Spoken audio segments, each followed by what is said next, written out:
Hello, ni tak pa. Ama sa penin tu ni patiani hun man pa hon musak jakin atu ki pa thu igena yai ana en tu te teng to pa Jesu Christ minin chibai ka hon bu ka hi tu ni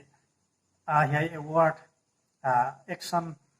song award God loves everybody action song award yom khyak na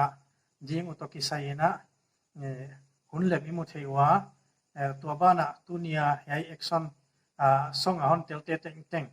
note ziaka yai bang program yai bang video ki bo the hi manina na tuma ki pa thu ka hon ge na to pa na tam za semin note hon wa zol le ichi ya hi hoi bana yai award to ki sai hi ahong pian khyak dan hi le a price hi ni isa bang ma omlo a hi a hi ma le hi mi tuam ki phal tak tak ten le ve na tak to thum na to ala khiak nu wa hon na tho khiaku oi sum te tung to na yai award hon ki sai the ya hi a tam tham hi ke ma le hi yai sai the didin mun na yom the zia ka amau ki phal na zia ka hi mani na amau te tung a leng ki pa thui ge na pathian ya tam zo semin bua zol le ichia hi oi ka leng hi lo wi na tu ni in yai award pen hi mabana leng competition ki sai to nuam zira hi manin hi ko hiamin award ding to ki sai hon tho nuam hon pe nuam bangom le hi akan chat thai dinga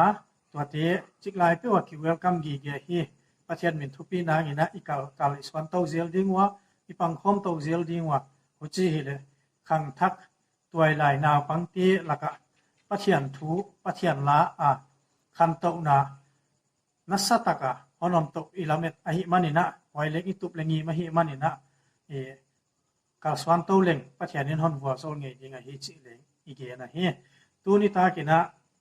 hai word i hom khiak na to ki sain thale zung nule pa te ule naw te heu tu ten thale zung na sengwa mun tuam te bang shooting na bol wa khen khat te bang sunday lo ki mu thailo khen khat te bang corona ziaka man thai ki gelo hi na kala hi na pangte khong na sam ko mo na zilo sak ek gwa sumle pai thale zung adit di hile hon din seng lo ding ka hi wa ki pa thu gen a leng gen seng lo ka hi manuna ki pa pet men pathianin no tam semin hon wa zol hen la he price pen lak lo ziaka ki suk thada hiam ding hi lo ina thanuam sema pathian mina ka swan na hi chi ngai to ko ma thanuam sema ma ban pan hon la to zel ding in note tunga nget na ka hon bola hi pathianin na sen tiu na lung sim na ngai to na tiu le na thapyak ke teng tengu hon wa zo ngai ding a hi ma ba na khang thak na pang bol na hi chi te pok ko mina no len ku kal takin hon pang semun chi in kon haswan wa ma hi topan ama mina iki haswan na te le yai igen te teng teng on vazol hen la yai en tu te teng teng tunga ki pa thui ge na no te ale tam se min on vazol le chi a hi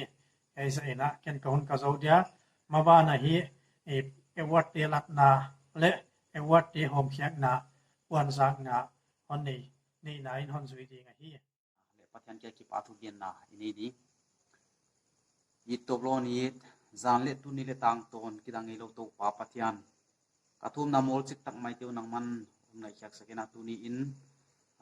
nagam na sep na abik takena naw pang te laka na thule na la khan saksem sem tu nine tu ni in kasep ka bol teu nang man na bol na non der zuya tu ni in yai action song competition kasayu tu na nang man abula ki panina result puan huntan pa kamalam pito non kai saka na bol so na to non dal zui manin ka ki pau ka to pa na keng ki pa thu kong tu no ai pao tu in yai competition on tel na kong te tunga ka ki pak pe mawa amau te asien pam te thale jung tam pi senga kalson na te to pa happy tang nang man na bol so na tam sem to na dal zui na ni sakle chi kong tu mo ai to kyalo in nule pa te hitale sinsak tu te na amau te ki thalop taka na sinsak je kun leng to pa ki pa wai ma ban hun te leng nang man ve in la del zuin na to pa hai khang thak naw pang te khovel lam hilowa nang ma lama kalsuan thung na semon le hi na din to panang manam pi le chin kaung tum sakai to bana award bangza hiam pya khat ding kan eteu sangam te miki phal nang malama ki phal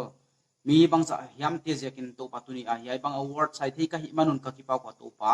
tuni namau te jekin leng namin thupi kong patu a hi tuni asen apam te to pa o nang main sup na mai hi sakein la navol zo na tam sem aluang lu na in sungo ai tale nang man widing in navol zo na ton del sakle chin chin amau te ding kaung tum sakwai to pa o tuni ya na pang on tel te ja ki pa thu ka gen banwa mailam huna hichibang namina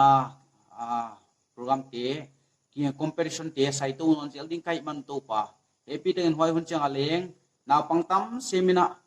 lunglu na on ni thi na diung leng to pa wa to ding leng khong thu mo hi ka ki pa ko hi ka thili teu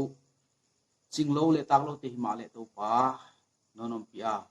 tuni chang dong non mapi man ka ki pa ko hi thupi na nang man ko sakin ki pa thon genin kondam tu je sun khong thu mo hi amen. Hello, Nitapa.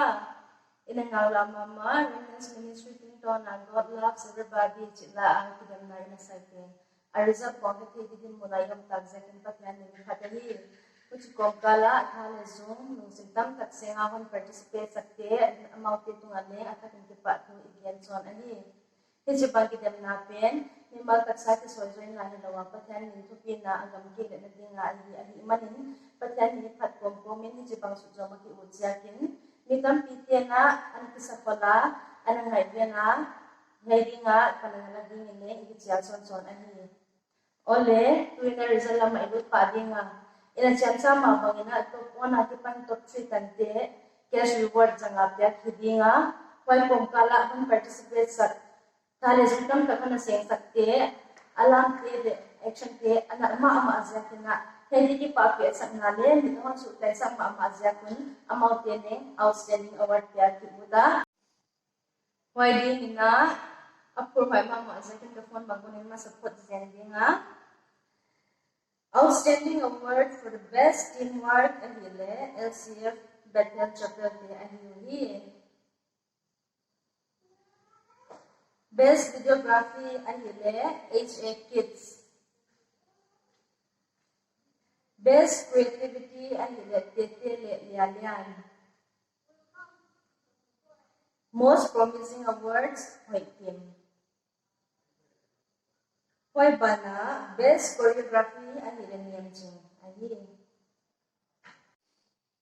Hey award sangke ikipapi mamahi. Tuna tutray lututa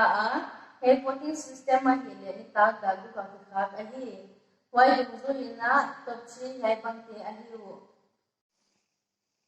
Video tiya ni kakak daki pan ningasung view sang le zanile somtumen nito Rachel Jingsang Nun top 3 ahi. Views sang le zatumle somni le khatto Gore student Tripura Mission Field te top 2 ahi. Tuna inala mama view sang le zadile somtume khatto Jesse Tingkyan Moy in top 1 alahi.